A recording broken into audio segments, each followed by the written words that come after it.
அவர்கள் சான்றிதழை வழங்கி பொன்னாடை அணிவித்து கௌரவம் செய்கிறார்கள்.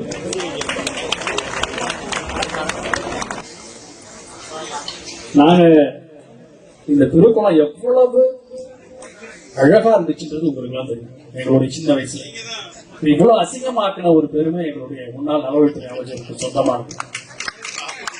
ஆமா, இது முதல் அவர் ஸ்டார்ட் பண்றப்ப சொன்னாங்க, என்ன பாருங்க இந்த திருக்குளத்தை இப்படி சின்னதாக்க போறாராம், நீச்சல் குளம் மாரி ஆகுது பாருங்கன்னு சொன்னவங்க எல்லாம் யாரெல்லாம் பெரியவங்க சொன்னாங்களோ அத்தனை பேரும் காலையில இங்க வெகு நடந்து வாக்கிங் பண்ணிட்டு இருக்காங்க. அதனால அவருக்கு தெரியும், அந்த பழுத்த மரத்தை பார்த்து கல்லறிவது போல இந்த குளம் நீங்க ஒரு 200 மீட்டருக்கு கிட்ட கூட வர முடியாது, அவ்வளவு கேவலமா இருந்துச்சு.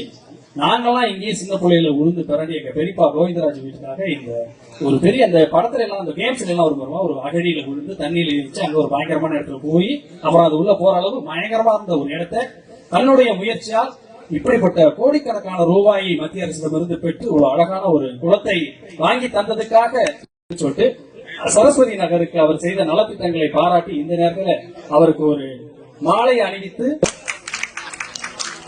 எங்களுடைய அடுத்தது பிடெக் ஜாயின் பண்ண போறோம். என்னுடைய மகன் சிவசக்தி அவர்களும் இந்த மலர் மாலையை அணிவித்து அவருக்கு மாலை அணிவித்து எங்கள் குடும்ப சகோதரர் அவர்களது கையால் மாலை அணிவிக்கப்படுகிறது.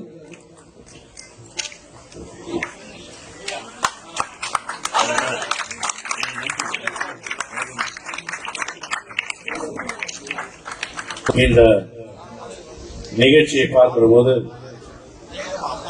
அண்ணன் காரை சுப்பையாவுடைய நிகழ்ச்சியா அல்லது இடமாறி நடைபெறுகிற கார்னிவல் நிகழ்ச்சியா என்று சொல்லக்கூடிய அளவிற்கு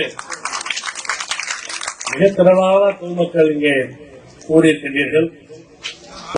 அடிக்கடி என்கிட்ட எல்லாரும் சொல்லுவாங்க, நீங்க மட்டும் தமிழ்நாட்டில் பிறந்திருந்தீங்கன்னா உங்க நிலைமையே வேற அப்படிம்பாங்க. நான் காரைக்கால் விட்டு போக போறது இல்லை. அதே மாதிரி இவர் கொஞ்சம் தமிழ்நாட்டு பக்கம் போயிருந்தாருன்னா இன்னைக்கு அவர் எட்டி இருக்கக்கூடிய உயரமே வேற.